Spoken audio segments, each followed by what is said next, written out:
નમસ્કાર વિદ્યાર્થી મિત્રો, વેલકમ ટુ વેબ સંકુલ. વેબ સંકુલના આ ડિજિટલ પ્લેટફોર્મ ઉપર આપનું સ્વાગત છે. આજે આપણે વાત કરવાની છે ગુજરાતના જિલ્લાની, કારણ કે હવે તમે સીસીની જે પ્રિલિમ પરીક્ષા છે આપી દીધી છે.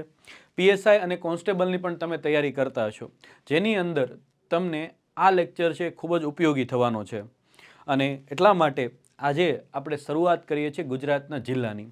ગુજરાતના જિલ્લાના લેક્ચરની શરૂઆત કરું એ પહેલાં માહિતી આપી દઉં તમને કે જો ભાઈ તમે સીસીની તૈયારી કરો છો અને ગુજરાતીની અંદર ખૂબ સારા માર્ક્સ લાવવા માંગતા હોય તો એક ઈ બુક છે એ આપણી જે વેબ સંકુલની એપ્લિકેશન છે એના અંદર મુકાઈ ગઈ છે, જેની અંદર ગુજરાતી વ્યાકરણ અને શબ્દ ભંડોળ બંનેનો સમાવેશ કરવામાં આવ્યો છે. માત્ર 30 રૂપિયામાં. કેટલા? માત્ર 30 રૂપિયાની અંદર આ તમને 2 મહિના માટે મળશે, અને એ પણ ઈ બુક સ્વરૂપે. તો ભાઈ તમે જો આને પરચેસ કરવા માંગતા હોય તો પરચેસ કરી શકો છો. અને હવે આપણે એક પછી એક આપણે આ ક્વેશ્ચન જોતા જવું અને એને ડિટેલમાં સમજતા જવું. આની અંદર ગુજરાતનો ઇતિહાસ, ગુજરાતનો ભૂગોળ, ગુજરાતના જિલ્લા, આ બધા ગુજરાતનો વારસો છે, આ બધા સબ્જેક્ટનો મેં સમાવેશ કરેલો છે. ગુજરાત એટ અ ગ્લાન્સ કરી અને ગુજરાત સરકારની એક બુક છે, જેની અંદર જિલ્લા, ઇતિહાસ, ભૂગોળ વગેરેની માહિતી આપવામાં આવેલી છે. તમે સીસીની તૈયારી કરતા હોય કે પછી તમે કોઈ પણ પીએસઆઈ, કોન્સ્ટેબલ જેવી કોઈ પણ સ્પર્ધાત્મક પરીક્ષાની તમે તૈયારી કરતા હોય તો ત્યાં તમને આમાંથી સવાલો ઘણી બધી વખત પૂછાય છે. અને આ એક બુકની અંદર તમને જિલ્લાની પણ માહિતી મળી જાય છે, તમને ઇતિહાસની પણ માહિતી મળે છે અને ભૂગોળની પણ માહિતી મળે છે. તો એટલા માટે થઈ અને આજે આપણે આ રેકોર્ડેડ સ્વરૂપે આ સિરીઝ મૂકીએ છીએ. ઓકે, તો શરૂઆત કરીએ. એ પહેલાં કહી દઉં કે ભાઈ જો તમે આ વિડીયો જોવાની શરૂઆત કરી દીધી છે તો એક વખત લિંકને શેર કરી દેજો અને લાઈક કરી દેજો. તો શરૂઆત કરીએ. તો સૌથી પહેલો ક્વેશ્ચન છે આપણી ડિસ્પ્લે ઉપર કે ગુજરાતનો પ્રથમ સ્વતંત્ર સુલતાન કોણ હતો?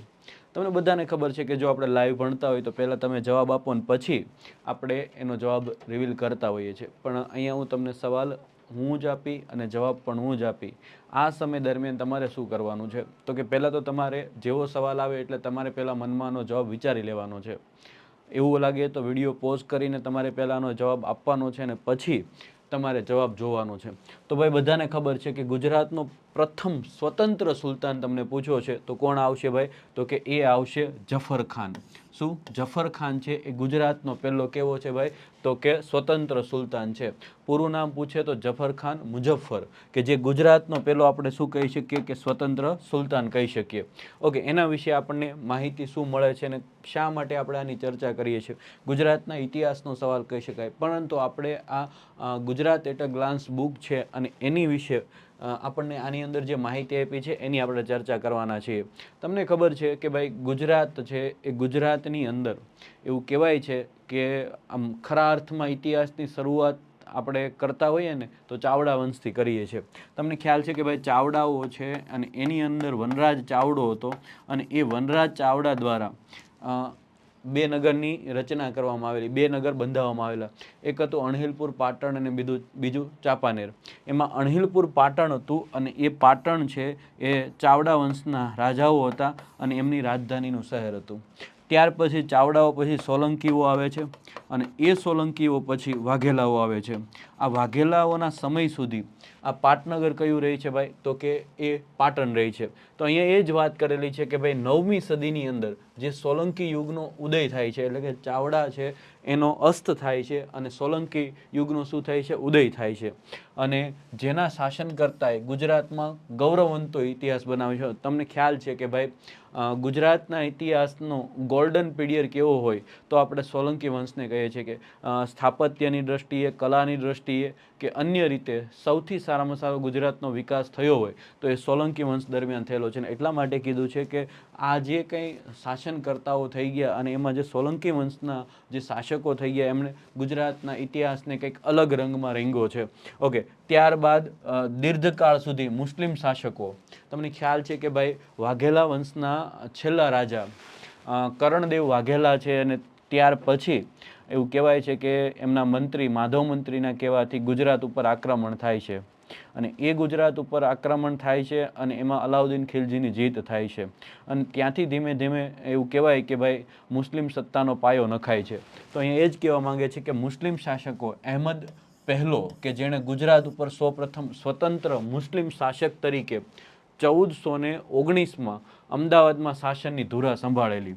ઓકે, 1570માં સમ્રાટ અકબરે માળવા અને ગુજરાત પ્રાંતની શાસન ધુરા સંભાળી. એટલે કે 1570 આસપાસ અકબરે જ્યારે ગુજરાત ઉપર આક્રમણ કર્યું, અકબર મુઘલ હતો, તો એણે જ્યારે આક્રમણ કરે છે ને ત્યાર પછી એવું કહેવાય કે ગુજરાત ઉપર મુઘલ સત્તાનો પાયો નખાય છે.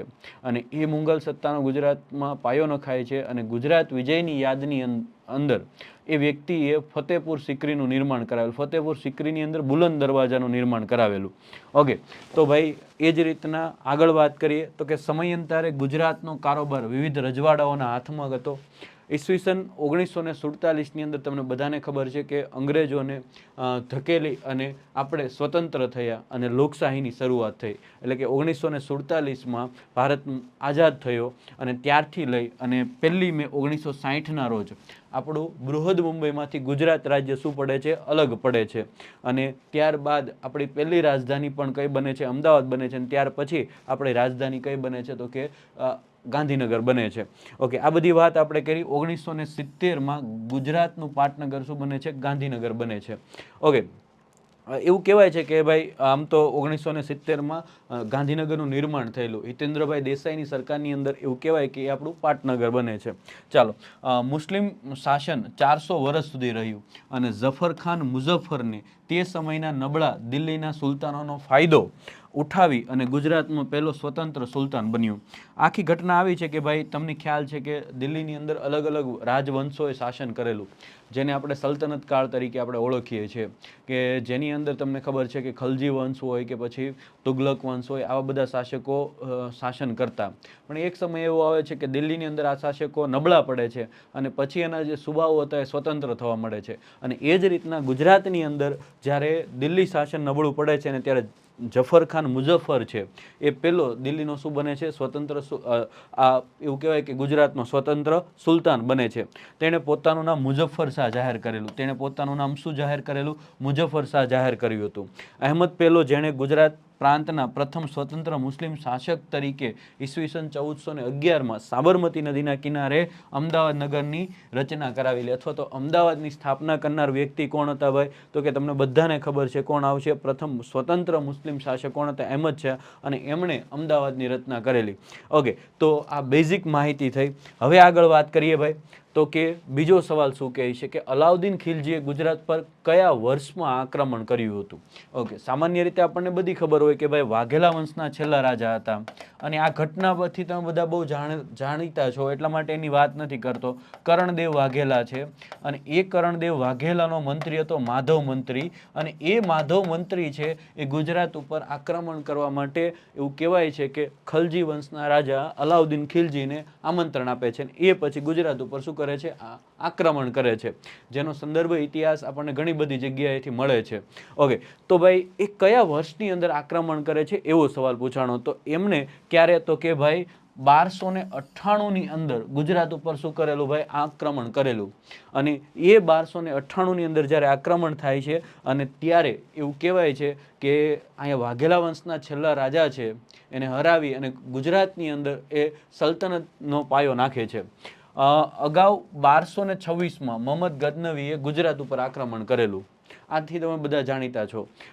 તે મૂર્તિ પૂજાનો વિરોધી હતો અને તેણે રાજ્યમાં મૂર્તિઓનો નાશ કરાવેલો, કાફીરોને માર્યા, યુદ્ધમાં પકડાયેલા સૈનિકોને બંદી બનાવ્યા અને સમૃદ્ધ ગુજરાતની સંપત્તિની લૂંટ ચલાવી. અને જે સંપત્તિ વૈભવ માટે ગુજરાત જગમશહૂર હતું.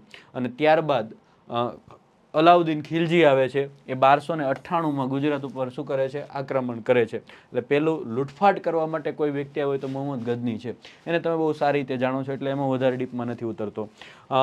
ગુજરાતના તાત્કાલીન સુલતાન ઈસવીસન 1576 સુધી સ્વતંત્ર રહ્યા. એટલે કે 1576 સુધી આ ગુજરાતમાં સ્વતંત્ર મુસ્લિમ સલ્તનતનો પાયો રહ્યો. અને ત્યારબાદ મુઘલ સમ્રાટ હતા અકબર. અને એ અકબરે ગુજરાતમાં મુઘલ સામ્રાજ્યને શું નાખ્યું? તો કે પાયો નાખ્યો અને મુઘલ સામ્રાજ્યમાં ભેળવી દીધું. તેણે માળવા અને ગુજરાતને મુઘલ સામ્રાજ્યમાં ઈસવીસન 1570માં સામેલ કરી. અને એની મેં તમને વાત કરી કે બુલંદ દરવાજાનું નિર્માણ ફતેપુર સિકરી ખાતે કરાવેલું. મુઘલોએ 2 સદી સુધી શાસન કર્યું. તમને ખ્યાલ છે કે ભાઈ અંગ્રેજોનું આગમન થાય છે ત્યાં સુધી, એટલે કે અંગ્રેજોને પહેલી પરવાનગી આપવાવાળો વ્યક્તિ જહાંગીર હતો, એ પણ મુઘલ બાદશાહ જ હતો. અને એણે પરવાનગી આપીને ત્યાર પછી અંગ્રેજોનું ધીમે ધીમે ધીમે વર્ચસ્વ વધતું જાય છે. અને 1857નો જે વિપ્લવ થાય છે, અને 1857ના વિપ્લવની અંદર તમને ખ્યાલ છે કે ભાઈ બહાદુર શાહ જફર બીજા હતા, અને એને નેતૃત્વ સોંપવામાં આવેલું. બહુ મોટી ઉંમરના હતા અને છતાં પણ એને નેતૃત્વ સોંપવામાં આવ્યું. જેવો 1857નો વિપ્લવ પૂરો થાય છે, 1857ના આ વિપ્લવની અંદર અને ભારત માટે જે સ્વતંત્રતા સંગ્રામ હતો પ્રથમ, એનો અંત આવે છે. કંઈક અંશે એવું આપણે કહી શકીએ કે જેમાં અંગ્રેજો આપણા ઉપર હાવી થયેલા, કારણ કે આપણામાં સંકલનનો અભાવ હતો, આપણી પાસે હથિયારોની કમી હતી, સંદેશાવ્યવહારની કમી હતી. આ બધા કારણોથી શું થયું ભાઈ, તો કે ભાઈ 1857ના જે સ્વતંત્રતા સંગ્રામ હતો અને એમાં ક્યાંક આપણે પાછી પાની કરવી પડી. અને એના કારણે શું થયું ભાઈ, તો કે જે મુઘલ બાદશાહનું પદ હતું ને સમાપ્ત કરી દીધું. એટલે કે ભાઈ એવું કહેવાય છે કે આ મુઘલોએ ઘણો લાંબો સમય સુધી ભારતની અંદર શાસન કર્યું હતું. અને એવું કહેવાય છે કે 2 દાયકા સુધી, એટલે કે 2 સદીઓ સુધી એમણે શું કર્યું, દાયકો અથવા તો આપણે એવું કહી શકીએ 2 સદીઓ સુધી એમણે ભારત ઉપર શાસન કર્યું. 18મી સદીના મધ્ય ભાગમાં મહાન મરાઠા સેનાપતિ છત્રપતિ શિવાજીએ પોતાનો પ્રભાવ અને કુનેથી ગુજરાત પ્રાંત કબજે કરેલું. એટલે કે ભારતની અંદર જ્યારે વાત આવે તો ભારતની અંદર મેં તમને કીધા કે છેલ્લા મુઘલ બાદશાહ બહાદુર શાહ જફર બીજાને ગણીએ, પણ ગુજરાતની અંદર જ વાત કરીએ આપણે તો જે છત્રપતિ શિવાજી હતા, અને એમણે પોતાની બુદ્ધિ અને કુનેહથી, અને તમને બધાને ખબર છે કે છત્રપતિ શિવાજી છે અને ખૂબ જ એવું કહેવાય કે શક્તિશાળી મરાઠા શાસક હતા. અને એ સમયે લગભગ મારા ખ્યાલથી ઔરંગઝેબ હતો. અને એવું કહેવાય છે કે એ સમય દરમિયાન એમણે આ ગુજરાત છે એ મરાઠા સામ્રાજ્યનો ભાગ બનાવી દીધેલું. ઓકે, ત્યાર પછી આગળ વાત કરીએ તો પછીનો સવાલ છે, સોમનાથ મંદિર ત્રેતા યુગમાં કયા નામથી જાણીતું હતું? સોમનાથ મંદિર છે એ ત્રેતા યુગમાં કયા નામથી જાણીતું હતું? ભૈરવેશ્વર, શ્રવણીકેશ્વર, ત્રણેશ્વર, કે પછી આપેલ પૈકી એક પણ નહીં. મેં તમને કીધું એમ એ કરવાનું છે. તમારે પહેલાં તો ક્વેશ્ચનને પોઝ કરીને પહેલાં તમારે જવાબ આપવાની કોશિશ કરવાની છે, પછી તો હું જવાબ આપવાનો જ છું. ઓકે, તો તમને બધાને ખબર છે કે આ મંદિર છે એવું કહેવાય છે કે ઘણી બધી વખત એમાં લૂંટફાટ કરવામાં આવી, ઘણી બધી વખત તોડવામાં આવી, અને છતાં પણ આજે એ કેવું છે, અડીખમ છે. અને એ મંદિર એટલે કે 12 જ્યોતિર્લિંગમાંનું એક જ્યોતિર્લિંગ અથવા તો મુખ્ય જ્યોતિર્લિંગ આપણે જેને કહી શકીએ, એ ગુજરાતના ગીર સોમનાથ જિલ્લાની અંદર ક્યાં આવેલું છે ભાઈ? સોમનાથ ખાતે આવેલું છે. અને એ મંદિર છે એ ત્રેતા યુગમાં કયા નામથી જાણીતું હતું ભાઈ? તો કે શ્રવણીકેશ્વરના નામથી જાણીતું હતું. શેનાથી જાણીતું હતું? શ્રવણીકેશ્વરના નામથી જાણીતું હતું. થોડા એમના વિશે વાત કરીએ ભાઈ, તો કે ભગવાન શિવજીના પ્રસિદ્ધ 12 જ્યોતિર્લિંગ છે, અને એ 12 જ્યોતિર્લિંગમાંના 2 જ્યોતિર્લિંગ આપણા ગુજરાતમાં આવેલા છે. એક તો ક્યાં આવેલું છે? દેવભૂમિ દ્વારકામાં આવેલું છે. ક્યાં આવેલું છે? દેવભૂમિ દ્વારકામાં, નાગેશ્વર જ્યોતિર્લિંગ. અને બીજું આપણા ગીર સોમનાથ જિલ્લાની અંદર આવેલું છે, સોમનાથ ખાતે. તો આ 2 જ્યોતિર્લિંગ તો આપણા ગુજરાતમાં જ આવેલા છે. તો ભાઈ સોમનાથ જ્યોતિર્લિંગ ગુજરાતના ગીર સોમનાથ જિલ્લાના પ્રભાસ પાટણ ક્ષેત્રમાં આવેલું છે. આ ભવ્ય મંદિરનું નિર્માણ 1950માં કરવામાં આવ્યું હતું. એટલે કે આઝાદી પછી તો એવું કહેવાય કે ભવ્ય મંદિરનું નિર્માણ થયેલું જ તેને. એના પાયામાં એવું કહેવાય કે સરદાર વલ્લભભાઈ પટેલ છે. અને સૌથી પહેલાં જો કોઈ વિચાર રજૂ કર્યો હોય એવું પણ આપણે જો કહેવું હોય તો કમા મુનશીનું નામ પણ આપણે લઈ શકીએ. અને પછી એક ભવ્ય મંદિરનું નિર્માણ થાય છે. જેમ હાલમાં જ તે આપણે કહીએ કે રામ મંદિરનું જેમ નિર્માણ થયું, એક ભવ્ય રામ મંદિરનો એક પાયો નખાયો, એ જ રીતના 1950ની અંદર સોમનાથ મંદિરનો એક ભવ્ય મંદિરનું નિર્માણ થાય છે. આટલા બધા ઉતાર ચઢાવ જોયા છતાં પણ આ સોમનાથ મંદિર છે હંમેશાના માટે અડીખમ રહેલું છે. કહેવાય ને કે ભાઈ ઈશ્વર હોય ને, ઈશ્વર એ ક્યારે આપણને દેખાતા નથી, પણ એની અનુભૂતિ તો થતી જ હોય છે. અને એનો આટલી બધી વખત એવું કહેવાય કે 17-18 વખત આની ઉપર લૂંટફાટ કરવામાં આવી, છતાં પણ એ અડીખમ રહ્યું. એ જ એનો પુરાવો છે. બીજો કોઈ પુરાવો કંઈ લખીને સાઇન કરીને ના આપવામાં આવે. ચાલો, વિદેશી આક્રમણકારોએ સોમનાથ મંદિરને અસંખ્ય વાર ધ્વસ્ત કર્યું, એટલે કે અસંખ્ય વખત તોડ્યું એમ. હિન્દુઓની આસ્થાના પ્રતીક રૂપે સોમનાથ મંદિરનો 7 વખત જીર્ણોદ્ધાર કરવામાં આવ્યો. કેટલી વખત? એટલે કે 7 વખત એનું સમારકામ કરવામાં આવ્યું. કેટલી વખત? 7 વખત એનું સમારકામ કરવામાં આવ્યું. સોમનાથ ભગવાન શિવજીનું મંદિર છે, જે યજુર યુગમાં અજુર યુગની અંદર કયા નામથી જાણીતું હતું? ભૈરવેશ્વરના નામથી જાણીતું હતું. ત્રેતા યુગમાં સવર્ણિકેશ્વરના નામથી જાણીતું હતું અને દ્વાપર યુગની અંદર ગણેશ્વર નામથી જાણીતું હતું. એટલે કે આ અલગ અલગ નામથી અલગ અલગ યુગમાં એ જાણીતું હતું. એવું કહેવાય કે દ્વારકા, જે તો હવે આ છે ને ભાઈ જૂનું આવૃત્તિ છે એટલે જામનગર લખ્યું, પણ હવે તો આ દ્વારકા છે એ દેવભૂમિ દ્વારકામાં જ આવે છે, જે પ્રાચીન સૌરાષ્ટ્ર રાજ્યની રાજધાની હતી અને ત્યાં જેને આપણે જગત મંદિર તરીકે ઓળખીએ એ દેવ દ્વારકાધીશનું મંદિર તમને ત્યાં જોવા મળે છે. ઓકે, ત્યાર પછી આગળ વાત કરીએ તો કે ભાઈ પાવાગઢ કયા જાણીતા સંગીતકારનું જન્મ સ્થળ છે? પાવાગઢની જ્યારે વાત આવે ત્યારે મેં તમને કીધું એમ કે ભાઈ ચાવડા વંશના શાસક હતા અને એ હતા વનરાજ ચાવડા. એનો મિત્ર હતો ચાપો વાણિયો અને એના નામથી ચાંપાનેરની નિર્માણ કરાવે છે ને એની નજીકમાં આપણે એવું કહી શકીએ કે પાવાગઢ આવેલું છે. અને ખાસ આ સ્થળ મોહમ્મદ બેગડા માટે જાણીતું છે. એવું કહેવાય કે મોહમ્મદ બેગડાએ જુનાગઢ અને પાવાગઢ બે જીતા એટલે બેગડા તરીકે જાણીતો બન્યો હતો. અને એ જ સ્થળ છે આ પાવાગઢ અને આપણા માટે એક આસ્થાનું કેન્દ્ર છે. અને એવું કહેવાય છે કે આ પાવાગઢની અંદર તમને બધાને ખબર છે કોનો જન્મ થયેલો? તો કે ભાઈ બેઝુ બાવરાનો જન્મ થયેલો. કોનો જન્મ થયેલો? બેઝુ બાવરાનો. આ તાનસેન કો કે રામતનુ પાંડે કો બંને એક જ વ્યક્તિ છે. કોણ?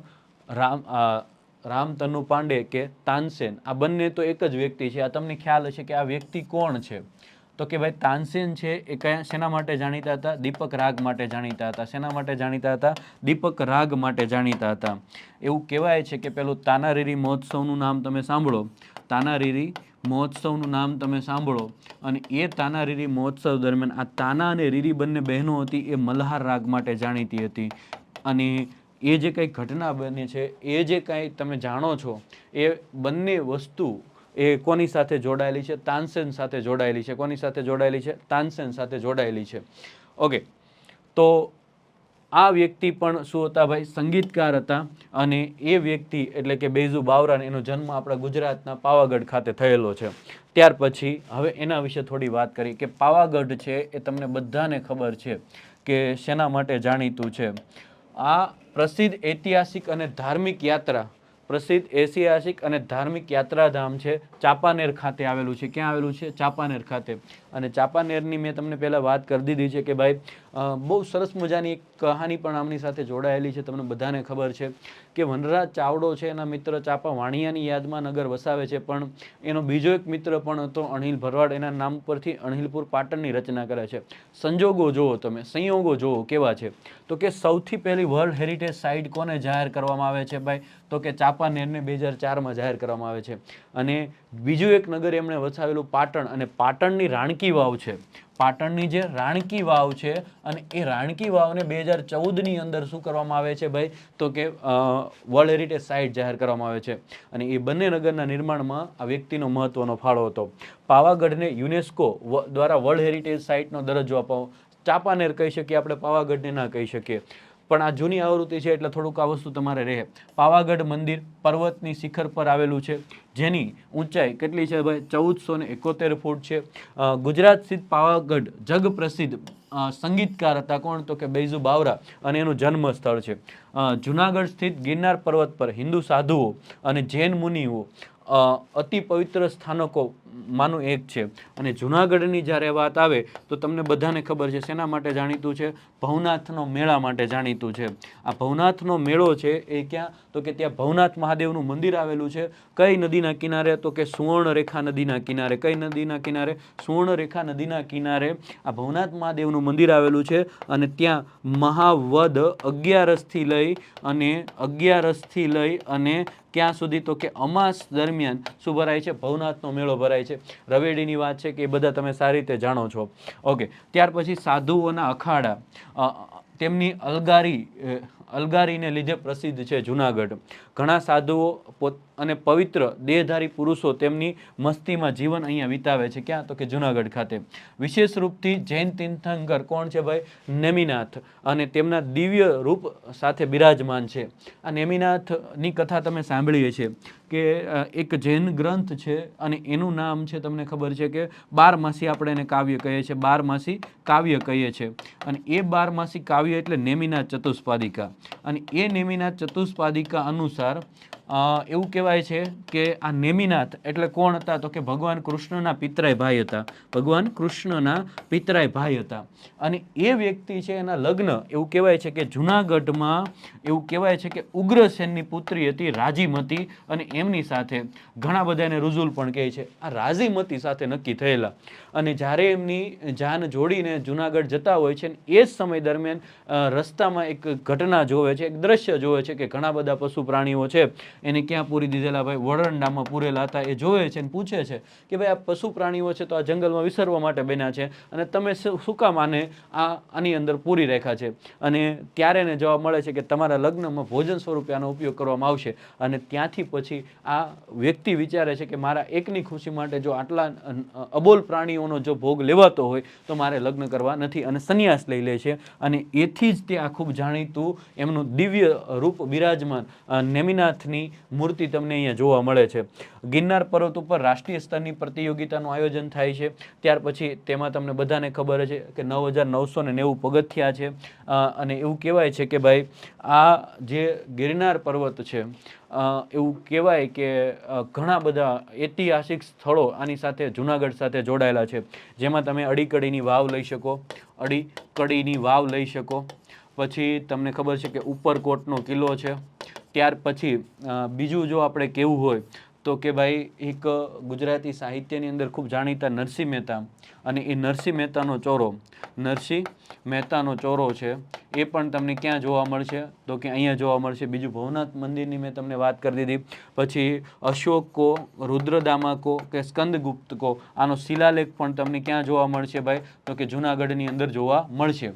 તો આ જુનાગઢ સાથે જોડાયેલા અલગ અલગ સ્થળોની આપણે વાત કરી. ઓકે, ત્યાર પછી આગળ વાત કરીએ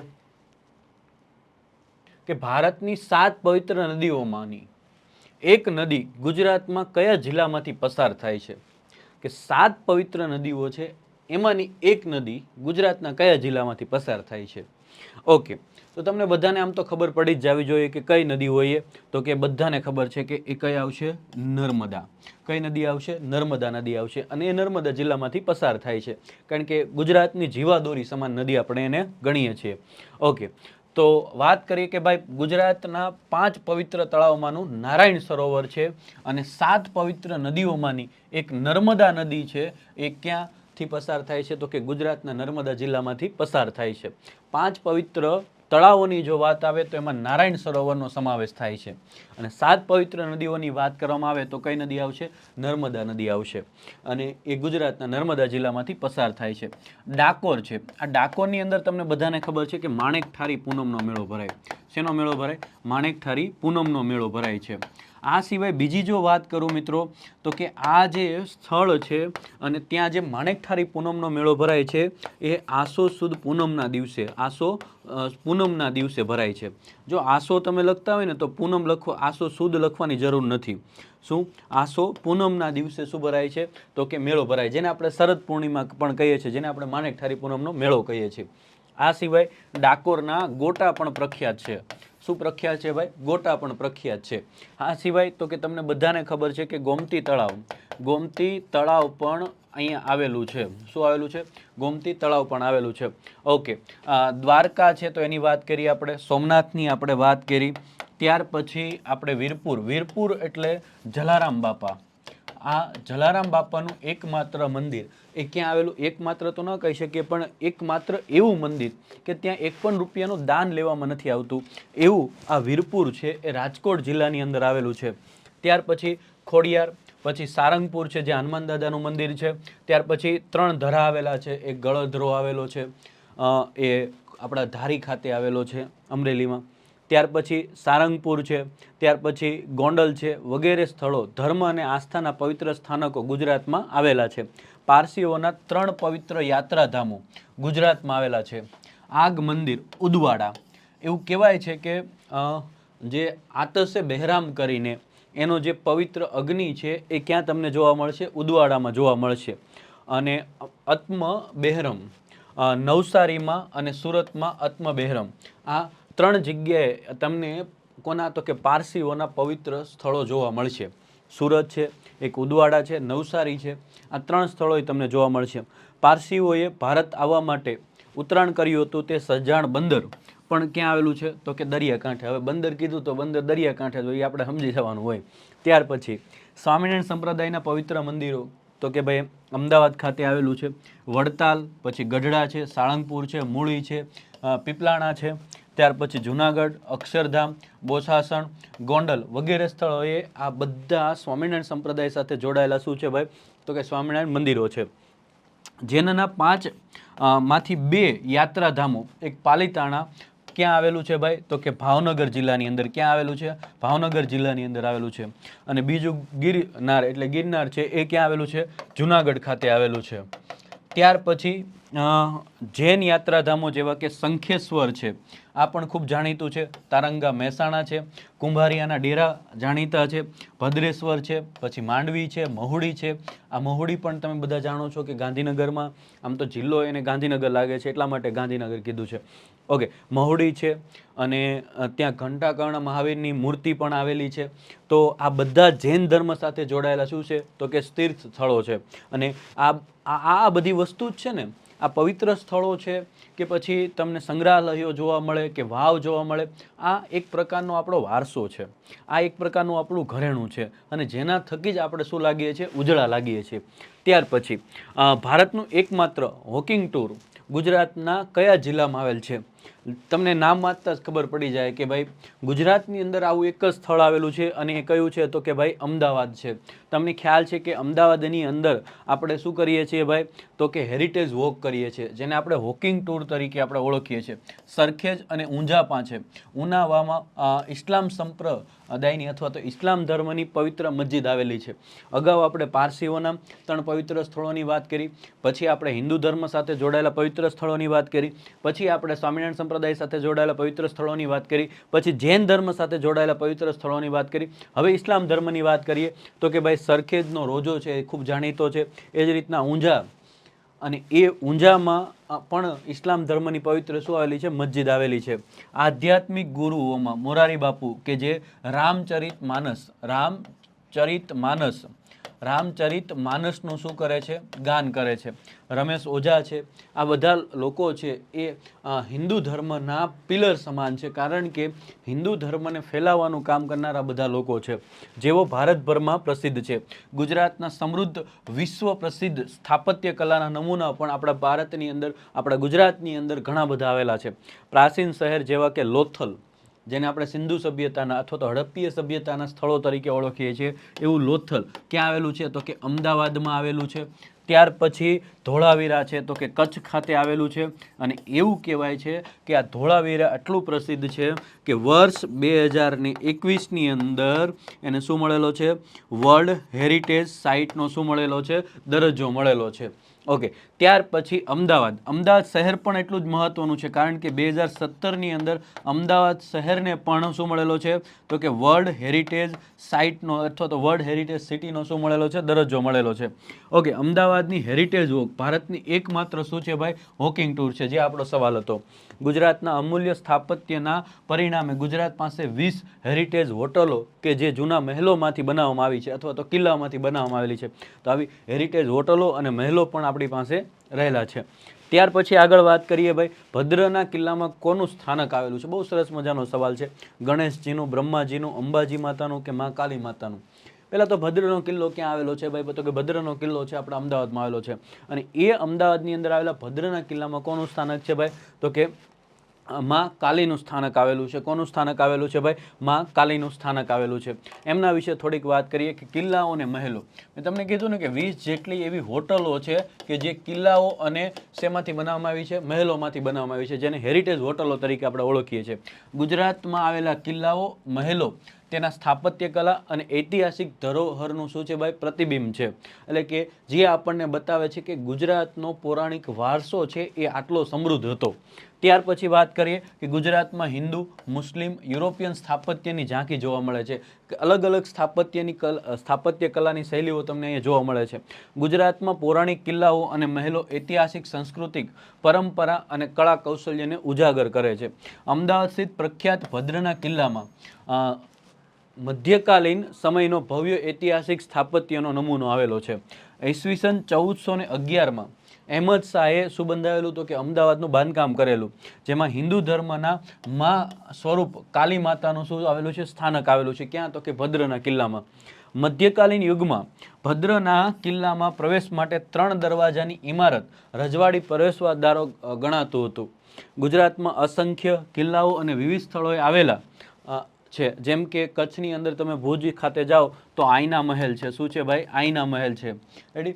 એ જ રીતના તમે અલગ અલગ જિલ્લામાં તમે જાઓ તો ત્યાં અલગ અલગ તમને કિલ્લાઓ અને મહેલો જોવા મળશે. ઓકે, ત્યાર પછી આગળ વાત કરીએ ભાઈ કે ત્યાર પછીના સવાલમાં ઇલવા દુર્ગ કયા સ્થળે આવેલ છે? ઇલવા દુર્ગ કયા સ્થળે આવેલું છે? તો ઇલવા દુર્ગ છે એ તમને બધાને ખબર છે કે ક્યાં આવેલું છે ભાઈ? ઈડર ખાતે. ઈડર ક્યાં આવેલું છે? તો કે ઈડર સાપુતારામાં આવેલું, સોરી સાબરકાંઠામાં આવેલું છે. ક્યાં આવેલું છે ભાઈ? સાબરકાંઠામાં આવેલું છે. ઓકે, તો ઈડર ક્યાં આવેલું છે ભાઈ? સાબરકાંઠામાં. અને ત્યાં ઇલવા દુર્ગ આવેલ છે. ઓકે, લખોટા કિલ્લો છે એ ક્યાં આવેલો છે? જામનગર ખાતે આવેલો છે. પાવાગઢ, પંચમહાલ અને વડોદરા નજીક પણ કિલ્લાઓ આવેલા છે. ત્યાર પછી પાવાગઢનો કિલ્લો છે તો ક્યાં આવેલો છે? પંચમહાલ જિલ્લાની અંદર આવેલો છે. ઉપરકેટનો કિલ્લો મેં તમને જુનાગઢમાં કહી દીધો. ડભોઈનો કિલ્લો છે એ તમને ખબર છે કે ક્યાં આવેલું છે? તો કે વડોદરાની અંદર. ડભોઈ છે ને એ વડોદરાની અંદર આવેલું છે, એટલા માટે વડોદરા જિલ્લો કહી શકીએ આપણે. ત્યાર પછી જૂનો કિલ્લો જે સુરતની અંદર આવેલો છે, ભુજિયા, એવું કહેવાય કે જે ભુજિયો ડુંગર છે અને ત્યાં ભુજ ખાતે પણ કિલ્લાઓ આવેલા છે. ઇલવા દુર્ગ છે એ ઈડર સાબરકાંઠા ખાતે આવેલું છે. ત્યાર પછી બીજી વાત કરીએ કે ધોરાજી. ધોરાજી ક્યાં આવેલું છે? તો કે ભાઈ અત્યારે ધોરાજીનો કિલ્લો છે અહીંયા પોરબંદર લખ્યું છે, પણ ધોરાજી ક્યાં આવશે ભાઈ? તો કે રાજકોટની અંદર આવશે.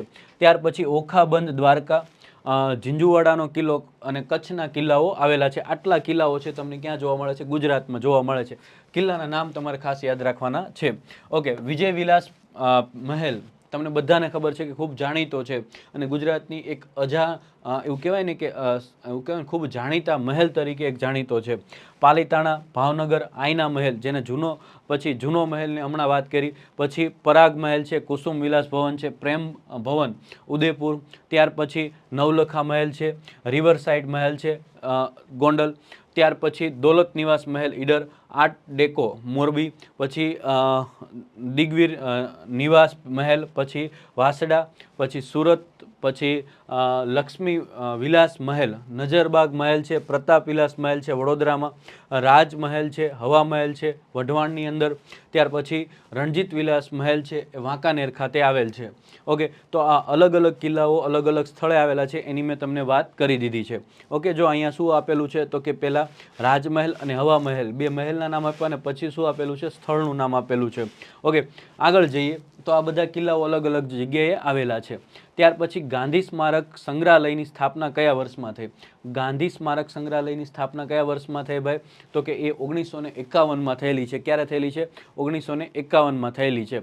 ઓકે, તો કે મેં તમને વાત કરી એમ કે ભાઈ રાષ્ટ્રપિતા આપણા જેનો પોરબંદરમાં જન્મ થયેલો અને સત્ય અને અહિંસાની મૂર્તિ તરીકે જેને આપણે ઓળખીએ છીએ, અને એવું કહેવાય છે કે ગુજરાત અને ગુજરાતીઓ માટે એક પ્રેરણારૂપ વ્યક્તિત્વ એટલે આપણા મહાત્મા ગાંધી, જેને આપણે રાષ્ટ્રપિતાનો શું આપેલો છે? દરજ્જો આપેલો છે.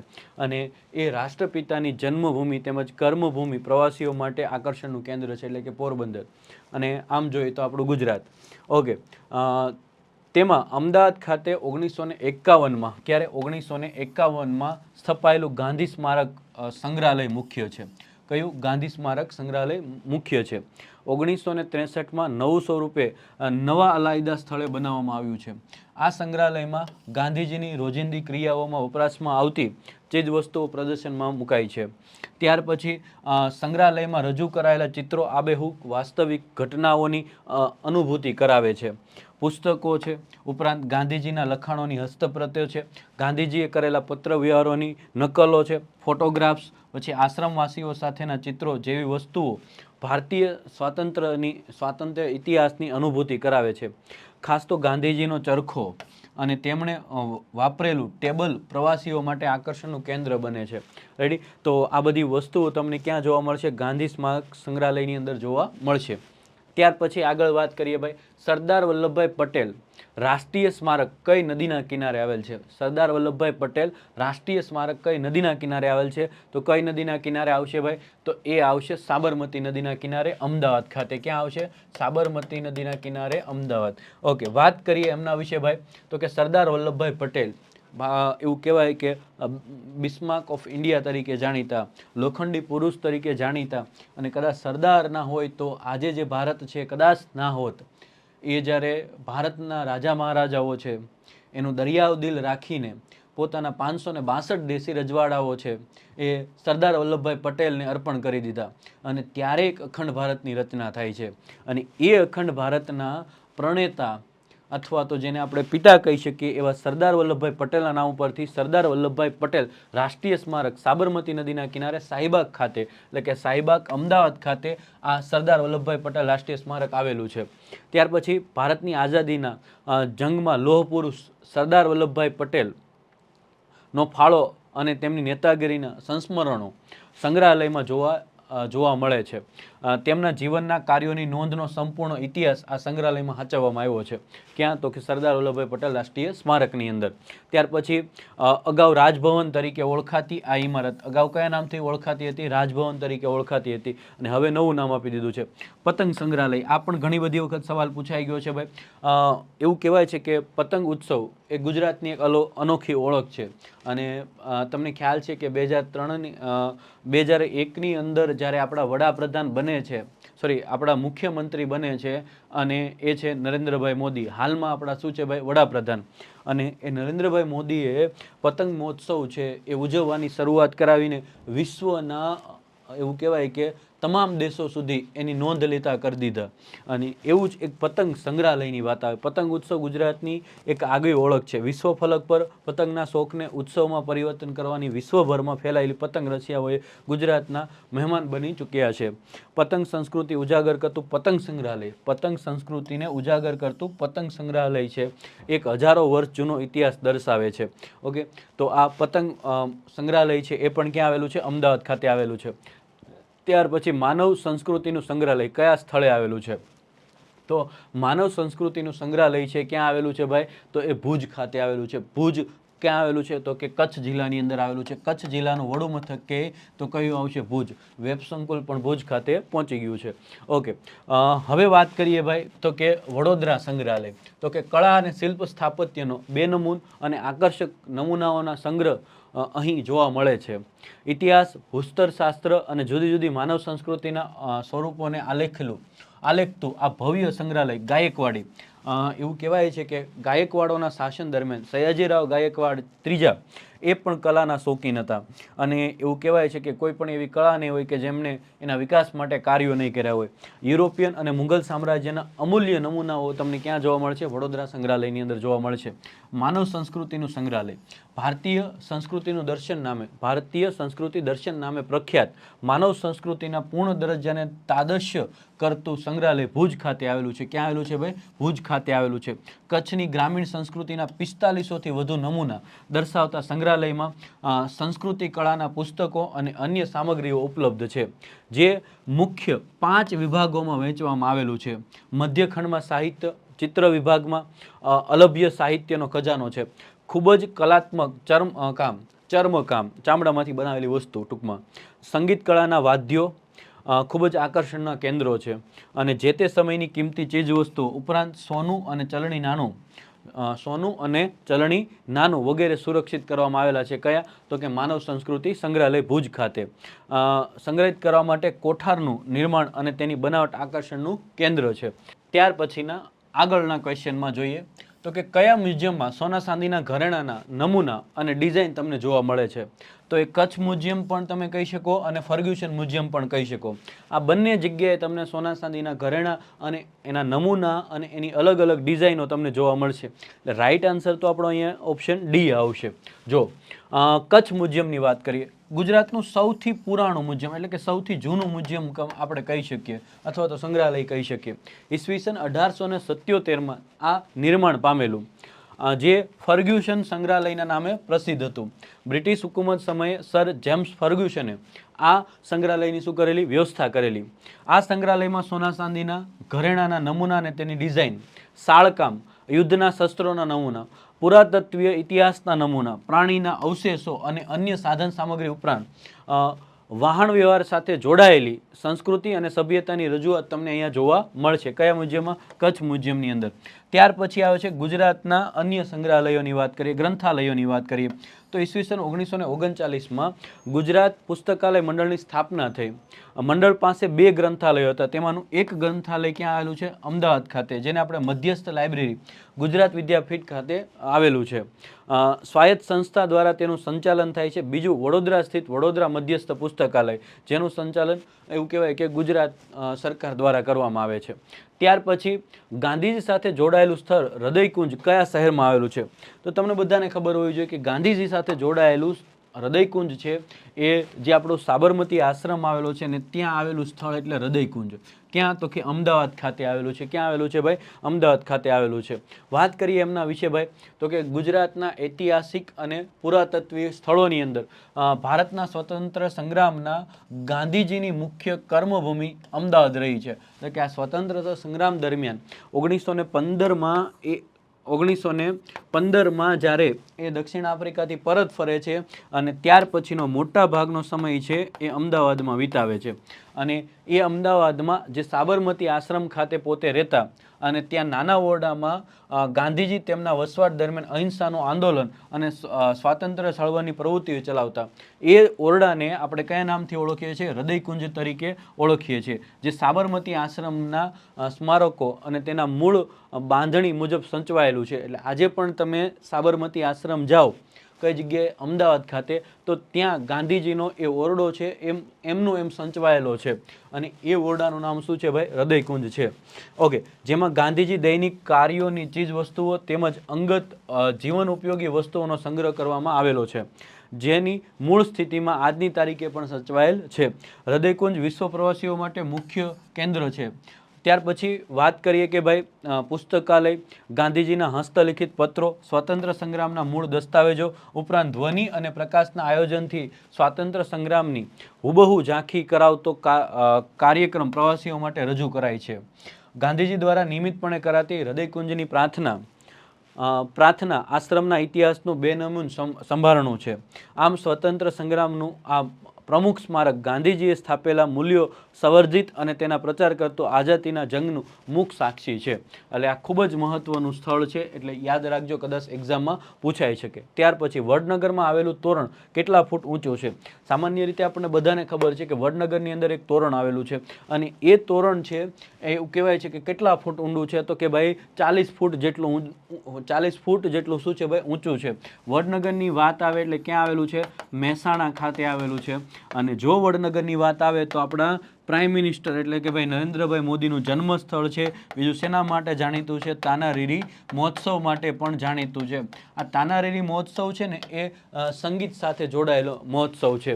ઓકે, ત્યાર પછી વાત કરીએ કીર્તિ મંદિર. આ પણ ગાંધીજી સાથે જોડાયેલું છે. પોરબંદરમાં ગાંધીજીનું જે જન્મ એવું કહેવાય કે પોરબંદરની અંદર થયેલો અને ત્યાં પોતાનું પોતીકું જે મકાન છે એને આપણે શું કહીએ છીએ? કીર્તિ મંદિર તરીકે ઓળખીએ છીએ.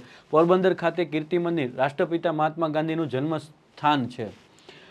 રાષ્ટ્રીય સ્મારક તરીકે જાહેર કરેલા કીર્તિ મંદિર રાષ્ટ્રીય મહત્વ જેટલું ધાર્મિક મહત્વ પણ છે. ભગવાન શ્રી કૃષ્ણના પરમ સખા સુદામાનું જન્મસ્થાન તરીકે જાણીતું સ્થળ એટલે પોરબંદર અને ત્યાં તે આ કીર્તિ મંદિર આવેલું છે. આ સિવાય તો કે 79 ફીટ એની શું છે ભાઈ? ઊંચાઈ છે. ત્યાર પછી વડનગરની મેં તમને વાત કરી કે ભાઈ સ્થાપત્યો અને ઐતિહાસિક સ્થાનકો માટે જાણીતું છે. અને અહીંયા વડનગરનું તોરણ એ ધાર્મિક સ્થાનમાં પછી વડનગરનું તોરણ જાણીતું છે. ધાર્મિક સ્થાનમાં શું જાણીતું છે? તો કે વડનગરા જે નાગર બ્રાહ્મણો છે અને એના કુળ દેવતા એટલે હાટકેશ્વર મહાદેવનું પ્રખ્યાત મંદિર પણ ત્યાં આવેલું છે. શર્મિષ્ઠા તળાવ, જે નરસિંહ મહેતા હતા અને એ નરસિંહ મહેતાની પુત્રીનું નામ કુંવરબાઈ. શું હતું ભાઈ? કુંવરબાઈ. અને એ કુંવરબાઈની પુત્રી એટલે શર્મિષ્ઠા અને એ શર્મિષ્ઠાની 2 પુત્રીઓ, એકનું નામ તાના અને એકનું નામ શું હતું? રીરી, એટલે કે સંધ્યા અને સાવિત્રી. એની માતા કોણ? તો કે ભાઈ શર્મિષ્ઠા, અને એના નામથી શર્મિષ્ઠા તળાવ પણ વડનગરમાં આવેલું છે. અને આ ઉપરાંત કિનારે આવેલું તોરણ સ્થાપત્યનું અંદાજે 12મી સદીમાં નિર્માણ પામ્યું હતું. આ તોરણ ક્યારે? તો કે 12મી સદીમાં નિર્માણ પામ્યું હતું. તેના નિર્માણમાં લાલ અને પીળા પથ્થરોનો ઉપયોગ થયો હતો. 40 ફૂટ ઊંચું છે, કોતરણીમાં 2 નમૂન છે, અને આ તોરણ સ્થાપત્ય શહેરના પ્રવેશદ્વારની ઇમારત છે.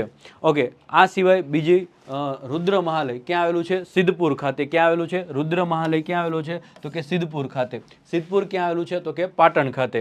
ઓકે, ત્યાર પછી આગળ જઈએ ભાઈ, તો કે ચાંપાનેર જે પાવાગઢ ખાતે આવેલું, ચાંપાનેર છે એની આપણે વાત કરી જાય કે 2004ની અંદર એને શું મળેલું છે? વર્લ્ડ હેરિટેજ સાઇટનો દરજ્જો મળેલો છે. એટલે વધારે હું અહીંયા વાત નહીં કરું. અને મોહમ્મદ બેગડાની શું છે ભાઈ? રાજધાની હતી. ઓકે, ત્યાર પછી હવે આગળના ક્વેશ્ચન તરફ જઈએ ભાઈ. આગળનો ક્વેશ્ચન છે બિલાવલ એટલે શું ભાઈ? તો બિલાવલ એ એક પ્રકારનું શું છે ભાઈ? તો કે રાગ છે. એક પ્રકારનો શું છે? તો કે રાગ છે. ઓકે, એમના વિશે થોડી ડિટેલમાં ચર્ચા કરીએ. ઓકે, તો કે ભાઈ ગુજરાત પાસે પોતાના વાદ્યો છે. એમાં ખાસ કરીને તુરી છે, ભૂંગળ છે, પાવા છે જેવા બધા વાદ્યોનો સમાવેશ થાય છે. સામાન્ય રીતે તુરી છે, પાવો છે, આ બધા આદિવાસી વાદ્ય છે. પણ ભૂંગળ વિશે તમે ક્યાંક ને ક્યાંક સાંભળ્યું છે કે જે ભવાઈ છે, અને એ ભવાઈની શરૂઆત છે એ શેનાથી થાય છે? ભૂંગળ વગાડીને થાય છે. ઓકે, રાવણ હથ્થો છે, એકતારો છે, જંતર છે, આ બધા આપણે એવું કહેવાય ને તો કહી શકીએ કે તંતુ વાદ્ય છે. મંજીરા છે, તબલા છે, આ બધા પણ આપણા અલગ અલગ વાદ્યો છે. એ જ રીતના ટોડી છે, બિલાવલ છે, સોરઠી છે, ખંભાવતી છે, પછી આહિરી, લાટી વગેરે શું છે ભાઈ? જુદા જુદા રાગ છે. શું છે ભાઈ? જુદા જુદા રાગ છે. અને આ રાગે લોકગીતો ગવાય છે. શું ગવાય છે ભાઈ? લોકગીતો ગવાય છે. દુહા છે, પછી સોરઠા છે, છંદ છે, બિલાડ છે જેવા સંગીતના મુખ્યત્વે સૌરાષ્ટ્રના વિસ્તારોમાં ગવાય છે. તો કે આ બધા સંગીતના પ્રકાર છે, અને જે મોટા ભાગે ક્યાં ગવાય છે? સૌરાષ્ટ્રની અંદર ગવાય છે. ભજન અને હવેલી સંગીત ગુજરાતના ધાર્મિક સંગીત છે. ભજન અને હવેલી સંગીત છે ગુજરાતના કેવા છે? ધાર્મિક સંગીત છે. મહારાજા સયાજીરાવ ગાયકવાડ કે જે ક્યાંના? તો કે વડોદરાના મહારાજા હતા, જેમણે 1947 સુધી શાસન કરેલું. ક્યાં? તો કે વડોદરામાં. તેમણે ગુજરાતી સંગીતને પ્રોત્સાહિત કરવા માટે, આર્ટ અને સંગીત માટે કામ કર્યું હતું. મધ્ય ગુજરાતમાં ઈસવીસન 1879થી ઉસ્તાદ મોલાના બક્ષ અને ભારતીય સંગીત શીખવા માટે સંગીત એકાદમી બનાવી હતી ભાઈ.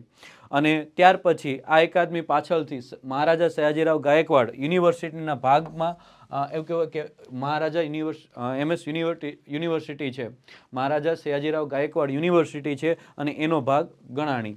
ઓકે, ભારતીય શાસ્ત્રીય સંગીત નો વિભાગ, સૌથી મોટો વિભાગ જે જ્ઞાનશાળા તરીકે ઓળખાય છે, એ પણ ક્યાં? તો કે MS યુનિવર્સિટીમાં આવેલ છે. ત્યાર પછીનો સવાલ છે ગુજરાતમાં શાસ્ત્રીય સંગીતના વિકાસમાં નીચેનામાંથી કયા મહારાજાનો મહત્વનો ફાળો છે? હમણાં જ આપણે ચર્ચા કરી કે જે વડોદરાના મહારાજા હતા સયાજીરાવ ગાયકવાડ, અને જે કેવા હતા? વિદ્યાપ્રેમી હતા, સાથે સાથે કલાપ્રેમી પણ હતા. અને એના માટે એમણે કલાના પ્રોત્સાહન આપવા માટે થઈ, અને એવું કહેવાય છે કે સંગીતને પ્રોત્સાહન આપવા માટે થઈ અને શાસ્ત્રીય સંગીતના વિકાસ માટે કાર્યો કરેલા. કોને? તો કે મહારાજા સયાજીરાવ ગાયકવાડે. ઓકે, તો વાત કરીએ મહારાજા સયાજીરાવ ગાયકવાડ વિશે. તો કે મહારાજા સયાજીરાવ ગાયકવાડે વડોદરાની અંદર 1947 સુધી શાસન કરેલું. અને ઉસ્તાદ મોલાના બક્ષ છે અને મહારાજા સયાજીરાવ ગાયકવાડ છે, આ બંને વ્યક્તિએ આમાં શું કરેલો? મહત્વનો ફાળો આપેલો. પણ એમાં સૌથી વધારે ફાળો કોનો છે? મહારાજા સયાજીરાવ ગાયકવાડનો. ઉસ્તાદ અબ્દુલ કરીમ ખાન, ઉસ્તાદ હજરલ ઇનાયત ખાન, ઉસ્તાદ ફેઝલ ખાન, ત્યાર પછી ફૈયાઝ ખાન, પછી પંડિત ઓમકારનાથ ઠાકુર જેવા બીજા મહાન સંગીતકારો વડોદરાના દરબારમાં સ્થાન પામ્યા હતા. વર્ષ 1914માં વડોદરામાં મહારાજા સયાજીરાવ ગાયકવાડે અખિલ ભારતીય સંગીત સંમેલનનું આયોજન કરેલું. આ બધા ઉપરથી કહી શકીએ આપણે કે ગુજરાતમાં સંગીતના વિકાસ માટે, એમાં ખાસ કરીને શાસ્ત્રીય સંગીતના વિકાસ માટે કોનો મહત્વનો ફાળો હતો? સયાજીરાવ ગાયકવાડનો મહત્વનો ફાળો હતો. ગુજરાતી સાહિત્યના પિતામહ તરીકે કોને ઓળખવામાં આવે છે? હેમચંદ્રાચાર્ય, નરસિંહ મહેતા, પ્રેમાનંદ કે ભાલણ? આમાં તમને બધાને ખબર પડી જાય કે ગુજરાતી સાહિત્ય કીધું છે, અને એટલા માટે આપણે કોનું નામ લઈ શકીએ? નરસિંહ મહેતાનું. હવે હેમચંદ્રાચાર્ય છે ને એ અપભ્રંશ ભાષાના સાહિત્યકાર કહેવાતા અને એટલા માટે આપણે એને પિતામહ નથી ગણતા. કોને ગણીએ છીએ? નરસિંહ મહેતાને ગણીએ છીએ. અને આખ્યાનના પિતા તરીકે જો આપણને ઓળખે કે આખ્યાનના પિતા જો આપણને કહે તો કોણ આવશે? પ્રેમાનંદ આવશે. ઓકે, આખ્યાનના પિતા કહે તો કોણ આવશે ભાઈ? તો કે એ આવશે ભાલણ. આખ્યાનના પિતા કહે તો કોણ આવશે? ભાલણ આવશે. પણ જો તમને આખ્યાન શિરોમણી કે આખ્યાન શિરોમણી કે અને ગુજરાતી ભાષાને એક દરજ્જો અપાવવા માટે થઈ અને ગુજરાતી ભાષાના વિકાસ માટે પાઘડી ન પહેરવાની પ્રતિજ્ઞા લેનાર કોણ હતા? તો પ્રેમાનંદ આવશે. અને પિતામહ કે તો કોણ આવશે? આખ્યાનના પિતામહ કે તો ભાલણ આવશે. અને ગુજરાતી સાહિત્યના પિતામહ કે તો કોણ? નરસિંહ મહેતા, કે જેનો જન્મ છે એ તળાજા ભાવનગરમાં થયેલો. ઓકે, સાહિત્ય માનવીય અનુભવોનો નિચોડ છે, કે સાહિત્ય છે માનવીય અનુભવોનો શું છે? એક નિચોડ છે. તે સમાજનું દર્પણ અને સાંસ્કૃતિક મૂલ્યોનો દસ્તાવેજ છે. ગુજરાતનું સાહિત્ય સ્વતંત્રતા, પરંપરા, સંસ્કૃતિ, નૃત્ય, સંગીત, લેખો, વાર્તાઓ, નાટ્ય, રચયિતાઓનું પ્રતીક છે. વીતેલા યુગોમાં બનેલી ઘટના કે માન્યતાઓની અસર સાહિત્યમાં જોવા મળે છે. 11મી સદીમાં સાહિત્યની અંદર હિન્દુ અને જૈન ધર્મની અસર જોવા મળે છે. પહેલા સંસ્કૃત કે પ્રાકૃત ભાષામાં સાહિત્ય લખાતું. હેમચંદ્રાચાર્યનું વ્યાકરણ ગ્રંથ કયો છે ભાઈ? તો કે સિદ્ધ હેમ શબ્દાનું શાસન. અને આ બાદ ગુજરાતી સાહિત્યનો એક નવો યુગ શરૂ થયો. અને આ છે એ તમને ખબર છે કે અપભ્રંશ ભાષામાં લખાયેલ છે. કયો? તો કે સિદ્ધ હેમ શબ્દાનું શાસન. એના લેખક કોણ આવશે? તો કે હેમચંદ્રાચાર્ય. કોની પ્રેરણાથી લખાણો? એવું કદાચ પૂછે તો સિદ્ધરાજ જયસિંહ આવશે. એ જ રીતના ભાઈ તો કે ભાષા દ્વારા ઇતિહાસનું વર્ગીકરણ 3 ભાગમાં આપણે કરીએ છીએ. ભાષા દ્વારા ઇતિહાસનું વર્ગીકરણ 3 ભાગમાં આપણે કરીએ છીએ, કે 10મી 11મી સદીથી 14મી સદી સુધી એવું કહેવાય કે અપબ્રહ્મ કે જૂનો ગુજરાતીનો સમય આપણે કહીએ છીએ. 15મી થી 17મી સદી મધ્ય ગુજરાતી એટલે કે મધ્યકાલીન ગુજરાતી સાહિત્ય ગણીએ છીએ. અને 17મી સદીથી એટલે કે 1850 પછી આપણે જેને શું કહીએ છીએ ભાઈ? તો કે અર્વાચીન સાહિત્યનો યુગ કહીએ છીએ. ઓકે, ગુજરાતમાં ભક્તિ આંદોલનને ભારતમાં 12મી સદીથી 17મી સદી દરમિયાન થયેલું. ભારતમાં આ જે ભક્તિ આંદોલન છે એ 12મી થી 17મી સદી દરમિયાન થયેલું. તેની શરૂઆત ગુજરાતની અંદર કોણે કરેલી? નરસિંહ મહેતાએ કરેલી. 1414થી લઈને 1481 સુધીનો સમયગાળો નરસિંહ મહેતાનો સમયગાળો કહેવાય છે.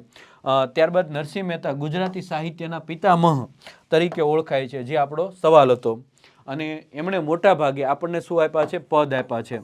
ગુજરાતી સાહિત્યની પ્રથમ કવિયત્રી તમને કહીશું કે ભાઈ પ્રથમ કવિયત્રી તમને કહે તો કોણ આવશે? તો કે મીરાબાઈ આવશે. કોણ આવશે ભાઈ? મીરાબાઈ આવશે. ચાલો આગળ જઈએ. ત્યાર પછી નીચેનામાંથી કયા સાહિત્યકાર એક રાષ્ટ્ર એક ભાષા અને સ્વતંત્રતા વિશે લખતા હતા? એક રાષ્ટ્ર એક ભાષા અને સ્વતંત્રતા વિશે કોણ લખતું ભાઈ? તો કે નર્મદ લખતા. આ નર્મદ એટલે કોણ? તો કે નર્મદ એટલે કે ભાઈ ગદ્યના પિતા. ગદ્ય લખવાની શરૂઆત કરવા વાળો વ્યક્તિ કોઈ હોય તો નર્મદ હતા. નર્મદ છે એને ઘણી નવી શરૂઆતો કરી. તો કે સૌપ્રથમ આત્મકથા આપણને આપી. કઈ? તો કે એ આત્મકથા હતી મારી હકીકત. કઈ હતી ભાઈ? મારી હકીકત. ઓકે, આ સિવાય તો કે ગુજરાતી ભાષાને પહેલો નિબંધ આપ્યો. કયો? તો કે મંડળી મળવાથી થતા લાભ. મંડળી મળવાથી થતા લાભ. આ ગુજરાતી ભાષાનું પહેલું ગદ્ય લખાણ હતું. આ સિવાય આપણને નર્મદે શું આપ્યું? તો કે પહેલું પાક્ષિક આપ્યું. શું આપ્યું? પહેલું પાક્ષિક આપ્યું. કયું? તો કે દાંડિયો. દાંડિયો પાક્ષિક આપણને આપવાવાળો વ્યક્તિ હોય તો પણ કોણ છે? તો કે નર્મદ છે. અને એટલા માટે એને શું કહેવાય છે? અર્વાચીનોમાં આદ્ય તરીકે પણ આપણે ઓળખીએ છીએ. અને એટલા માટે જ આપણે એને કહીએ છીએ કે એક રાષ્ટ્ર એક ભાષા અને સ્વતંત્રતા વિશે લખવાવાળો વ્યક્તિ એટલે કોણ? તો કે નર્મદ. જો તમને એવું પૂછે કે ભાઈ અર્વાચીન યુગના પ્રથમ સાહિત્યકાર કોણ? અર્વાચીન યુગના પ્રથમ સાહિત્યકાર કોણ? તો દલપતરામ આવશે. નવલરામ એટલે વિવેચક આવશે. અને મહિપતરામ સૌપ્રથમ ઇંગ્લેન્ડની મુસાફરીએ જનાર વ્યક્તિ કોઈ હોય તો એ કોણ હતા ભાઈ? તો કે મહિપતરામ રૂપરામ નીલકંઠ હતા. ઓકે, હવે વાત કરીએ કે આખ્યાન જે સાહિત્યનો રસમધુર પ્રકાર છે, પ્રેમાનંદ દ્વારા એને પ્રચલિત કરવામાં આવ્યા. અને એટલા માટે જ પ્રેમાનંદને આપણે શું કહીએ છીએ ભાઈ? આખ્યાન શિરોમણી કહીએ છીએ. શું કહીએ છીએ? આખ્યાન શિરોમણી કહીએ છીએ. ઓકે, આ સિવાય બીજી વાત કરું તો તેઓ તાંબાના ઘડાને વાદ્ય તરીકે ઉપયોગ કરતા, જેને આપણે માણ કહીએ છીએ. શું કહીએ છીએ? માણ. અને એટલા માટે જ પ્રેમાનંદનું બીજું નામ પડે છે માણ ભટ્ટ. અને બીજું એક નામ પણ એને આપવામાં આવ્યું છે ગાગરિયા ભટ્ટ. કયા નામથી ઓળખવામાં આવે? ગાગરિયા ભટ્ટ. શું કામ ભાઈ? તો કે એ માણ વગાડતા હતા. ત્યાર પછી ઈસવીસન 12મી સદીમાં આચાર્ય પ્રથામાં રામાનુજાચાર્ય છે, માધવાચાર્ય છે, શંકરાચાર્ય છે ના વિચારો જોવા મળે છે આપણને. 19મી સદીમાં કવિ નર્મદે સામાજિક બદલાવની કવિતાઓ અને પદો રચ્યા અને એટલા માટે જ એને અર્વાચીન ગદ્ય પદ્યના પિતા તરીકે ઓળખીએ કે અત્યાર સુધી જે ટ્રેડિશનલ વેથી કવિતાઓ લખાતી એમાં સુધારો કરવાવાળો કોઈ વ્યક્તિ હોય તો એ નર્મદ હતા. એક રાષ્ટ્ર, એક ભાષા અને સ્વતંત્રતા વિશે લખતા. તેઓ ધાર્મિક અંધશ્રદ્ધાના પ્રખર શું હતા ભાઈ? વિરોધી હતા.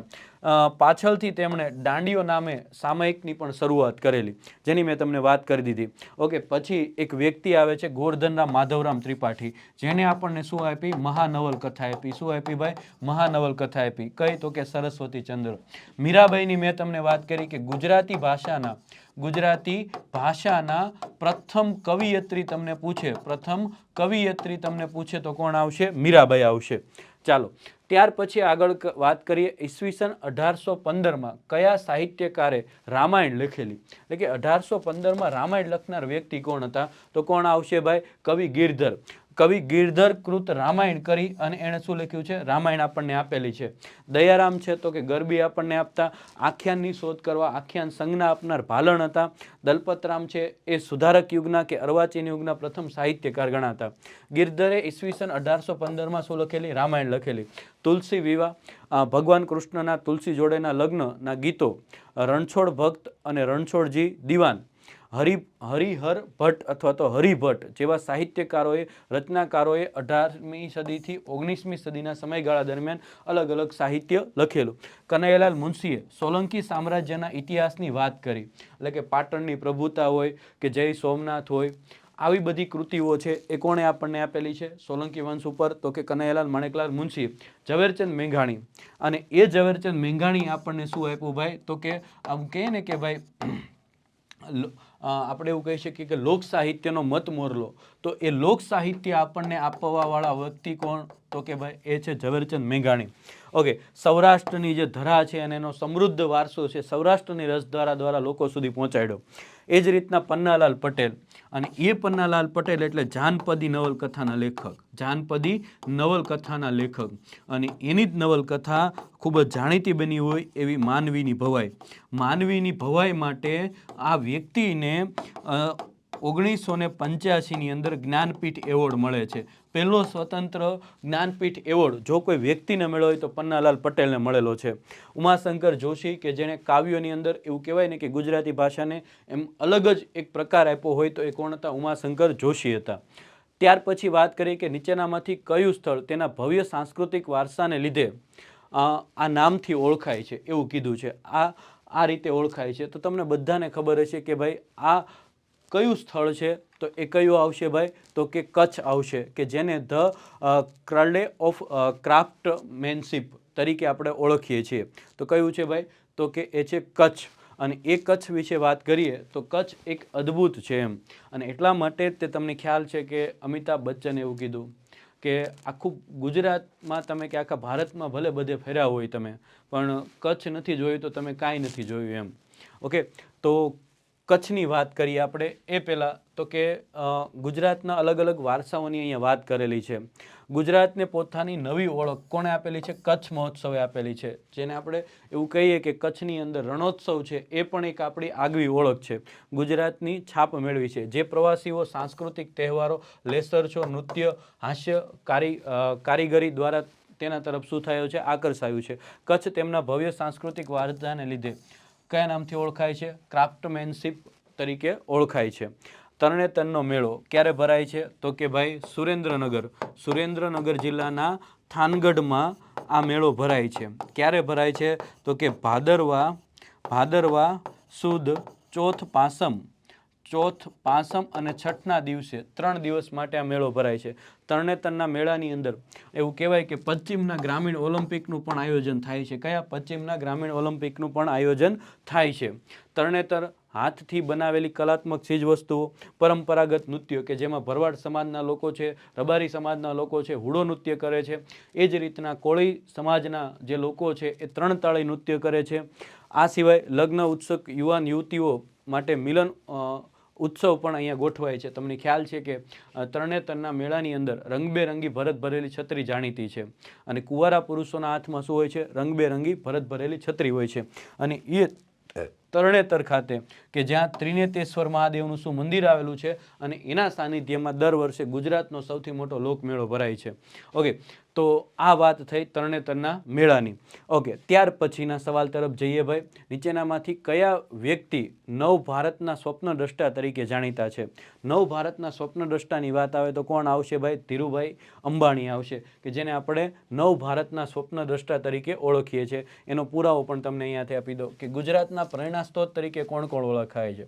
તો કે ગાંધીજી છે, જેને આપણે ભારતના રાષ્ટ્રપિતા તરીકે ઓળખીએ છીએ. સરદાર વલ્લભભાઈ પટેલ, કે જેને લોખંડી પુરુષ તરીકે ઓળખીએ છીએ, ભારતના શિલ્પી તરીકે ઓળખીએ. જમશેદજી ટાટા, જેને ઉદ્યોગ જગતના પિતામહ તરીકે ઓળખવામાં આવે છે. વિક્રમ સારાભાઈ, ભારતીય અવકાશ સંશોધન કાર્યક્રમ અથવા તો ભારતીય અવકાશ કાર્યક્રમના પિતામહ અને વિજ્ઞાની તરીકે આપણે ઓળખીએ છીએ. અને ધીરુભાઈ અંબાણી છે, એને નવ ભારતના સ્વપ્નદ્રષ્ટા તરીકે ઓળખીએ. આમ અલગ અલગ વ્યક્તિએ આ ભારતને વિશ્વની અંદર સમૃદ્ધ વારસા માટે અને વિશ્વની અંદર એક અલગ ફલક ઉપર લઈ જવા માટે મહત્વનો ફાળો આપેલો છે. તો આજે આટલા ક્વેશ્ચનો જોઈએ છે. આ ક્વેશ્ચનોની અંદર આપણે ગુજરાતના જિલ્લા, ઇતિહાસ, ભૂગોળ, સાંસ્કૃતિક વારસાની આપણે વાત કરી. આગળના લેક્ચરની અંદર પણ આપણે આ સિરીઝને આગળ ચાલુ રાખવાના છે. તો ફરી આગળ પણ આ રીતે આગળના લેક્ચરમાં પણ જોડાજો. ફરી એક વખત મળશું. ત્યાં સુધી જય માતાજી, જય દ્વારકાધીશ, જય હિન્દ, જય ભારત.